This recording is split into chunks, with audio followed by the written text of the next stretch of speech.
Let's start.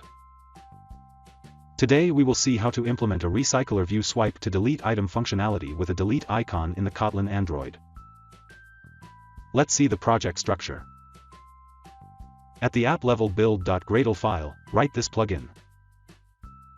Here we have the main activity, a model class, and an adapter class. And in this UI, we have the activity_main.xml file, which is the layout of the main activity. And the row_item.xml file, which is the layout of the single row of the recycler view. Let's see the UI. In the activity_main.xml file, we have a recycler view inside a constraint layout. And in the row_item.xml file, we have a text view inside a constraint layout. Let's see the Kotlin code now. This is a model class with a string variable as the data member. This string will be shown in each row of the recycler view. These are the imports. This is the adapter class.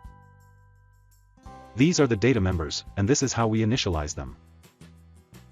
In the onCreateViewHolder function, this is how we inflate the row_item.xml file. In the bindViewHolder function, this is how we get the data from the model class, and set it in the text view. In the getItemCount function, this is how we get the count of the number of items in the recycler view. This is the viewHolder class. When an item in the recycler view is clicked, we show a toast here. These are the imports. This is the main activity.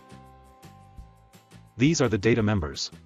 Here we have an array of string data, which we will use to populate the recycler view. In the onCreate function, first, we create an instance of the adapter class. Meanwhile, we call the getData function, which gives us the data that we will show in the recycler view. Then we set up the recycler view attributes like its orientation, animation, item decoration, etc. At last, we call the setSwipe2Delete function. This is the setSwipe2Delete function where we implement the functionality to delete an element from the recycler view when it is swiped left. Also, when the element is deleted, we show a snack bar with an undo button. If the undo button is clicked, we restore the deleted element.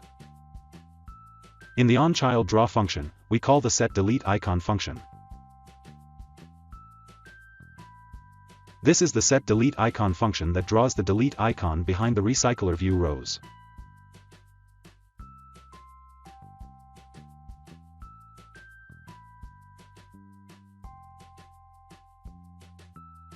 This is the getData function, that converts the data from array format to array list format, as the recycler view adapter needs the data in array list format. Let's run the app.